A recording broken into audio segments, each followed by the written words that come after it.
The smell that started it all. It started with the smell. A thick, rotting, suffocating stench that seemed to seep up through the floorboards of my house. It was worse in the mornings, like something had been festering overnight.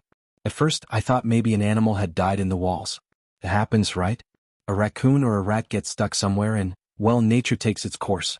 But after 3 days it was unbearable. My house is old, built in the early 1900s with a basement that I rarely ever used. It was one of those old-school cellars with stone walls, a low ceiling, and a cold, damp feeling that never quite went away. I mostly used it for storage, tossing in boxes of Christmas decorations and forgotten junk from past moves. I told myself I'd check it out. Maybe there was an old sewage pipe backing up. Maybe there was a dead possum down there. Something. So that evening I grabbed a flashlight and headed downstairs. The door that shouldn't exist. The moment I stepped into the basement, something felt wrong. I don't know how to describe it. The air was too thick, too still. Like the moment before a storm when everything is waiting to break loose. The smell was so strong down here that I gagged, pulling my shirt over my nose. I waved the flashlight around, scanning the dimly lit space. And that's when I saw it. A door. It was set into the far wall, half hidden behind a rusted metal shelving unit. I had never seen it before. And I had been in this basement plenty of times. It shouldn't be there. The wood looked ancient, dark with age, warped from moisture. Deep gouges ran across the surface, like something with claws had tried to tear its way through. The doorknob was brass, stained dark, rusted over like it hadn't been turned in decades. A warning rang in my head. Don't touch it. I wish I had listened. But instead I reached out and twisted the knob. It turned easily. The door swung open on its own. And beyond it? A set of stairs leading down into the dark. What I found underground. I hesitated. The stairs were old, made of stone, and damp with moisture. They led into blackness, so deep my flashlight couldn't reach the bottom. I waved the beam around, my hand shaking slightly. The walls were made of rough stone, older than the rest of the house. This wasn't part of my basement. This was something beneath it. And something was breathing down there. The sound was faint, deep, ragged, wet.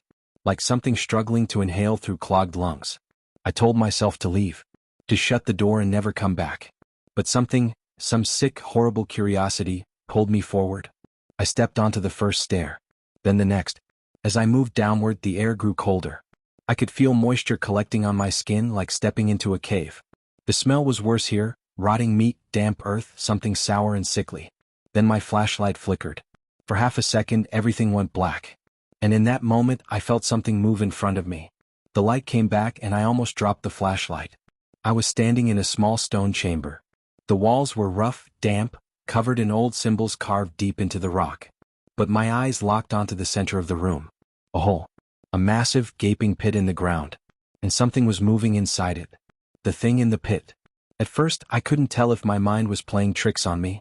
The darkness inside the pit was so absolute, so deep, that my flashlight beam barely touched the bottom. Then I saw it. A hand. No, not a hand. A claw. Long, bony fingers curled over the edge of the pit. Too many joints, too long, too wrong. The skin was grayish, leathery, stretched too tight over the bones. It twitched. And then it moved. Something began to pull itself up. I heard the sound, wet, crackling joints, a slow, dragging scrape as something massive shifted inside the pit.